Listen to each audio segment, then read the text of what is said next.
साने गुरुजी पांडुरंग सदाशिव साने, मराठी लेखक, स्वातंत्र्यसैनिक व समाजसुधारक. जन्म 24 डिसेंबर 1899, पालगड, रत्नागिरी, महाराष्ट्र. मृत्यू 11 जून 1950. व्यवसाय लेखक, शिक्षक, सामाजिक कार्यकर्ते, स्वातंत्र्यसैनिक, राष्ट्रीयत्व भारतीय. उल्लेखनीय कामे: श्यामची आई. जीवन: साने गुरुजींचा जन्म कोकणातील रत्नागिरी जिल्ह्यातील पालगड या गावी झाला. त्या ठिकाणी खोताचे काम ते करीत असत. खोताचे घराणे साधारणतः वैभवसंपन्न व श्रीमंत समजले जाते व त्यांच्या आजोबाच्या वेळची परिस्थिती तशी होतीही. पण सदाशिवरावांच्या वेळेपासून मात्र घराण्याची आर्थिक स्थिती घसरत गेली. ती इतकी की सदाशिवरावांचे घरदारही जप्तीत नाहीसे झाले. अशा रीतीने बडेघर पण पोकळवासा झालेल्या या घराण्यात 24 डिसेंबर इसवी 1899 रोजी पांडुरंग सदाशिवांचा जन्म झाला. त्यांच्यावर त्यांच्या आईच्या शिकवणुकीचा फार मोठा प्रभाव पडला होता. त्यांच्या आईने त्यांच्या बालमनावर जे विविध संस्कार केले त्यातूनच गुरुजींचा जीवन विकास झाला. त्यांनी इंग्रजी साहित्यामध्ये M.A. ही उच्च पदवी मिळवली होती. शिक्षण पूर्ण झाल्यावर त्यांनी अमळनेर येथील प्रताप हायस्कूल येथे शिक्षक म्हणून 6 वर्ष 1924 ते 1930 मध्ये नोकरी केली. प्रताप हायस्कूलच्या वसतिगृहाची जबाबदारी सांभाळताना त्यांच्यातील शिक्षकाला अधिक वाव मिळाला. त्यांनी वसतिगृहातील विद्यार्थ्यांना स्वतःच्या उदाहरणातून स्वावलंबनाचे धडे दिले, सेवावृत्ती शिकवली. अमळनेर येथील प्रताप तत्त्वज्ञान केंद्र येथे त्यांनी तत्त्वज्ञानाचा अभ्यासही केला. इसवी 1928 साली त्यांनी विद्यार्थी हे मासिक सुरू केले. त्याच्यावर महात्मा गांधींच्या विचारांचा मोठा प्रभाव होता. ते स्वतः खादीचाच वापर करत असत. इसवी 1930 साली त्यांनी शिक्षकांची नोकरी सोडून सविनय कायदेभंगाच्या चळवळीत सक्रिय भाग घेतला. त्यांनी काँग्रेस नावाचे साप्ताहिक काढले. दुष्काळ काळात शेतकऱ्यांची कर्जमाफी व्हावी म्हणून प्रयत्न केले. जळगाव जिल्ह्यातील फैजपूर येथील काँग्रेस अधिवेशन 1936 यशस्वी होण्यासाठी त्यांनी खूप काम केले. इसवी 1942च्या चळवळीत भूमिगत राहून स्वातंत्र्याचा प्रचार केला. फैजपूर येथील अधिवेशनात महात्मा गांधींच्या विचारसरणीस अनुसरून त्यांनी महिला वाहने व ग्राम स्वच्छतेची इतर कामे केली. त्यांनी राष्ट्रसेवा दलाची स्थापना केली. पत्री या त्यांच्या पहिल्या काव्यसंग्रहातून साने गुरुजींच्या देशभक्तीपर कविता प्रसिद्ध झाल्या आहेत. त्यातील बलसागर भारत हो यासारख्या कवितांचा नागरिकांवरील वाढता प्रभाव लक्षात घेऊन ब्रिटिश सरकारने त्या काव्यसंग्रहाच्या प्रती जप्त केल्या. साने गुरुजी यांच्या हस्ताक्षरातील एक कविता बलसागर भारत हो, विश्वात शोभूनी राहो, राष्ट्रात प्राण हे उरले मी सिद्ध मराया हो. समाजातील जातीभेद, अस्पृश्यता यासारख्या अनिष्ट रूढी व परंपरांना साने गुरुजींनी नेहमी विरोध केला.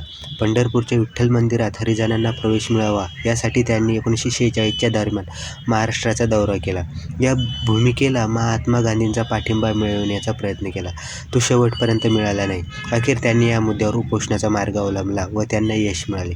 एका पांडुरंगाने दुसऱ्या पांडुरंगाला खऱ्या अर्थाने मुक्त केले असे त्यावेळी म्हटले गेले. स्वातंत्र्य मिळाल्यानंतर ते समाजवादी पक्षात सामील झाले. स्वातंत्र्यानंतर आंतरभारतीय चळवळीच्या मार्गाने त्यांनी भारत जोडण्याचा प्रयत्न केला. विविध राज्यातील लोकांनी एकमेकांची संस्कृती समजून घ्यावी, अनेक भाषा समजून घ्याव्यात असे या चळवळीत अभिप्रेत होते. ते स्वतः तमिळ, बंगाली आदी भाषा शिकले होते. 1948 मध्ये त्यांनी साधना साप्ताहिक सुरू केले. त्यांच्या कथा, कादंबऱ्या, लेख, निबंध, चरित्रे, कविता यामधून त्यांच्यातील संवेदनशील साहित्यिकही आपल्याला दिसतो. मानवतावाद, सामाजिक सुधारणा व देशभक्ती ही मूल्ये त्यांच्या साहित्यात ठायी ठायी दिसतात. त्यांनी एकूण 73 पुस्तके लिहिली. त्यांनी त्यांचे बहुतांश लेखन हे तुरुंगात असतानाच केले. श्यामची आई ही सुप्रसिद्ध कादंबरी त्यांनी नाशिकमधील तुरुंगात असतानाच लिहिली.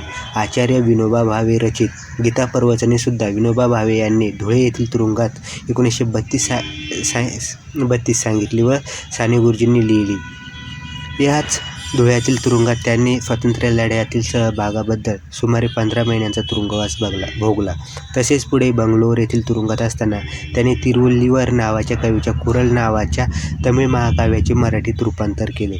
नंतर फ्रेंच भाषेतील लेस मिझरेबल्स या कादंबरीचे दुःखी या नावाने मराठीत अनुवादन केले. डॉक्टर हेनरी थॉमस या जगप्रसिद्ध मानववंशशास्त्रज्ञाच्या the story of human race या पुस्तकाचे मराठीत मानवजातीचा इतिहास असे भाषांतर केले. करील मनोरंजन जो मुलांचे जडेल नाते प्रभूशी द्यायचे हे गुरुजींच्या जीवनाचे सार होते.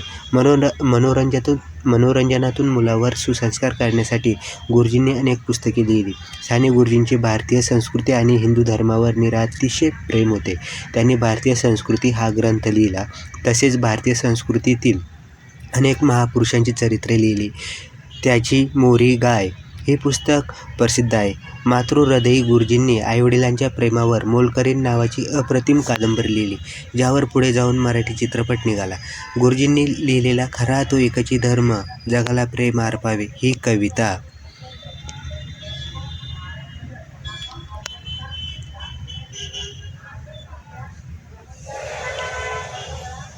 कविता भारतीय संस्कृतीचे द्योतक आहे. त्यांनी आपल्या प्रेमळ व्यक्तित्वाने पुढील पिढीतील अनेक थोर व्यक्तित्वे घडवली. उदाहरण एस.एम. जोशी, ग. प्र. प्रधान, दादा गुजर, ना. ग. गोरे, प्रकाशभाई मोवडीकर, प्रा. प्र. द. पुराणिक इत्यादी. अंतर्भारती 1930 मध्ये साने गुरुजी त्रिचनापल्लीच्या तुरुंगात होते. त्यावेळी दक्षिणेकडच्या अनेक भाषिकांशी त्यांचा संबंध आला.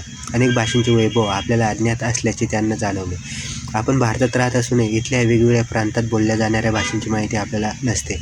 या भाषा शिकायच्या असल्यास तशी संस्थाही आपल्याकडे नाही, याची खंत नेहमी साने गुरुजींना वाटायची. यातूनच आंतरभारतीची संकल्पना त्यांना सुचली. प्रांतीयता या भारतीयांच्या एकत्वाला बाधक ठरणार असे त्यांना वाटू लागल्यामुळे त्यांनी प्रांतातील द्वेष नाहीसा होऊन सर्व बंधुत्वाचे वातावरण वाढावे यासाठी निरनिराळ्या प्रांतातील लोकांना परस्परांच्या भाषा शिकवाव्यात, चालीरीती समजून घ्याव्यात यासाठी आंतरभारतीचा उपयोग करून पाहण्याचे ठरवले. त्यासाठी पैसा जमवून निरनिराळ्या प्रांतीय भाषा शिकू इच्छिणाऱ्या विद्यार्थ्यांसाठी रवींद्रनाथ टागोर यांच्या शांतिनिकेतनप्रमाणे काही सोय करावी ही मनीषा त्यांनी महाराष्ट्र साहित्य संमेलनामध्येच याच ठरावावर बोलताना व्यक्त केली होती. त्यासाठी त्यांनी काही पैसाही गोळा केला होता. पण हे कार्य अपुरे असतानाच 11 जून इसवी सन 1950 रोजी त्यांनी आत्महत्या केली. माणगावचे आणि पुण्याचे साने गुरुजी स्मारक. साने गुरुजींच्या स्मरणार्थ साने गुरुजी राष्ट्रीय स्मारक या नावाची संस्था महाराष्ट्रातल्या रायगड जिल्ह्यातील माणगाव नजीकच्या वडघर या निसर्गरम्य गावात आहे. 1999 मध्ये 36 एकर जागेवर या संस्थेचा पहिल्या टप्प्याचे काम पूर्ण झाले आहे. यामध्ये विद्यार्थ्यांच्या शिबिरासाठी 2 डॉर्मेटरीज आणि कॅम्पिंग ग्राउंड्स बांधण्यात आले आहेत. 350 विद्यार्थी मावतील इतकी या डॉर्मेटरीची क्षमता आहे.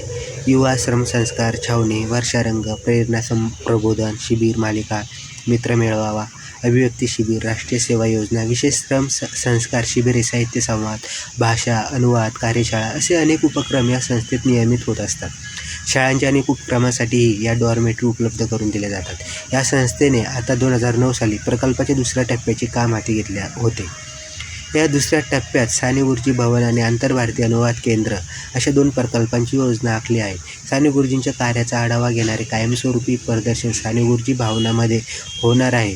साने गुरुजींचे स्मारक उभारणे हा या भावनामागचा उद्देश आहे. तसेच आंतरभारतीय अनुवाद केंद्र हे साने गुरुजींनी पाहिलेल्या स्वप्नांची प्रतिकृती असेल. हे केंद्र computer, internet, audio visual room अशा सोयीसुविधांनी सज्ज असेल. इथे सुसज्ज लायब्ररी सुरू करण्याचा संस्थेचा मानस आहे. या लायब्ररीमध्ये लेखक, अभ्यासक, साहित्यिक शांतपणे संशोधन अभ्यास करू शकतील अशी संस्थेची योजना आहे. साने गुरुजींचे आंतरभारतीचे स्वप्न सत्यात उतरवण्यासाठी ही संस्था झटत आहे. पुण्यातही साने गुरुजींचे स्मारक आहे. प्रायोगिक रंगभूमीच्या विविध विषयावरील नाटकांच्या सादरीकरणासाठी या स्मारकाजवळ ब्या नाथ पे रंगमंच या छोट्या नाट्यगृहाची उभारणी करण्यात आली आहे. आंतरभारतीय साहित्य संवाद संमेलन 2012 सालचे आंतरभारतीय साहित्य संवाद संमेलन माणगावला याच संस्थेत झाले. आधीची संमेलने मुंबईत झाली होती. साहित्य गुरुजींनी विपुल साहित्य लिहिले. कादंबऱ्या, लेख, निबंध, काव्य, चरित्र, नाट्यसंवाद इत्यादी साहित्याच्या विविध क्षेत्रात त्यांची लेखणी अविरत चालली. त्यांची एकूण 73 पुस्तके आहेत. वर्धा प्रकाशनाने ती 36 खंडात पुन्हा प्रकाशित केली आहेत. त्यांच्या साहित्यातून कळकळ, स्नेह, प्रेम या गोष्टीवर भर आढळतो. त्यांची साधीसुधी भाषा लोकांना आवडली. त्यांच्या मनात राजकीय, सामाजिक व शैक्षणिक विषयासंबंधी जे विचाराचे, भावनांचे कल्लोळ उठले ते सर्व त्यांनी आपल्या लेखणीद्वारे प्रकट केले. कितीतरी घरगुती साधे प्रसंग त्यांनी हृदयरीतीने वर्णन केले आहेत. कुमारांच्यासाठी ध्येय दर्शवणारे मार्गदर्शकपर साहित्य, चरित्रे आदी लिहिली. प्रौढांसाठी लेख, निबंध लिहिले. माता भगिनींना श्रीजीवन व पत्री अर्पण केली. त्यांची श्यामची आई व श्याम ही पुस्तके विशेषताने गाजली. साने गुरुजींचे प्रकाशित साहित्य अमोल गोष्टी हे पुस्तक बोलके पुस्तक ऑडिओ बुक म्हणून पण मिळते.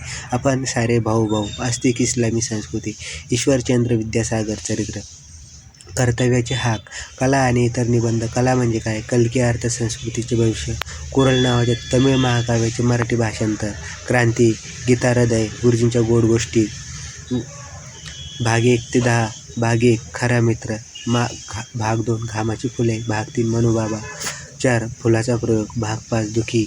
भाग 6. सौरभ आणि रुस्तुम. भाग 7. बेबी सरोजा.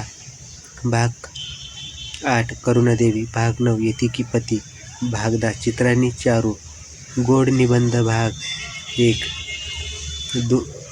गोड शेवट. गोष्टीरूप विनोबाजी. जीवनप्रकाश. जीवनाचे शिल्पकार. राजवाडे. टागोर. ईश्वरचंद्र. शिशिरकुमार आणि काही इतर चरित्रे. 3 मुले. ते आपले घर. त्रिवेणी. दिल्ली डायरी. देशबंधू दास. धडपडणारी मुले. नवा प्रयोग. नामदार गोखले. पंडित ईश्वरचंद्र विद्यासागर. पत्री. बेंजामिन फ्रँकलिनचे चरित्र. भगवान श्रीकृष्ण चरित्र. 8 भाग. भारतीय संस्कृती. मराठीसह इंग्रजी आणि अन्य भारतीय भाषात. मानवजातीचा इतिहास. मोरी गाय मुरगा जैन. इतिहासाचार्य. राजवाडे चरित्र. रामाचा शेला. राष्ट्रीय हिंदू धर्म. भगिनी निवेदिता यांच्या मूळ पुस्तकाचा अनुवाद. विनोबाजी भावे. विश्राम. श्याम खंड 1-2 ही पुस्तके बोलकी पुस्तक म्हणून मिळते. श्यामची आई. श्यामची पत्रे. श्री शिवराय चरित्र. 8 भाग. सती संध्या. समाज धर्म. लेखक भगिनी निवेदिता व साने गुरुजी. साधना साप्ताहिक. संस्थापक संपादक सुंदर पत्रे. सोनसाखळी व इतर कथा. सोन्या मारुती. श्रीजीवन. स्वप्न आणि सत्य. स्वर्गातील माळ. हिमालयाची शिखरे व इतर चरित्रे. साने गुरुजीवर अनेक लेखकांनी लिहिले आहे. त्यातल्या काही पुस्तकांची आणि लेखकांची नावे. आपले साने गुरुजी. लेखक डॉक्टर विश्वास पाटील. जीवनयोगी साने गुरुजी. डॉक्टर रामचंद्र देखणे. निवडक साने गुरुजी. राग जाधव. महाराष्ट्राची आई साने गुरुजी. विदा पिंपळे. मृत्यूचे चुंबन घेणारा महाकवी साने गुरुजी. आचार्य अत्रे. साने गुरुजी. रघुनाथ तत्ते. रामेश्वर दयाल दुबे. साने गुरुजी आणि पंढरपूर मंदिर प्रवेश. चळवळीचे अध्यात्म. आत्माराम वाळिंजकर. साने गुरुजी. एक विचार. संजय साबळे. साने गुरुजी. गौरव ग्रंथ. संपादक रातू भगत. साने गुरुजी. जीवन परिचय. रघुनाथ तत्ते. साने गुरुजी. जीवन, साहित्य आणि विचार. लेखक साने गुरुजी. पुनर्मूल्यांकन. भालचंद्र नेमाडे. साने गुरुजी यांची सुविचार संपदा. वि. गो. दुर्गे. साने गुरुजी. साहित्य संकलन. प्रेमसिंह सेनानी. साने गुरुजी. राजा मंगाळवेडकर.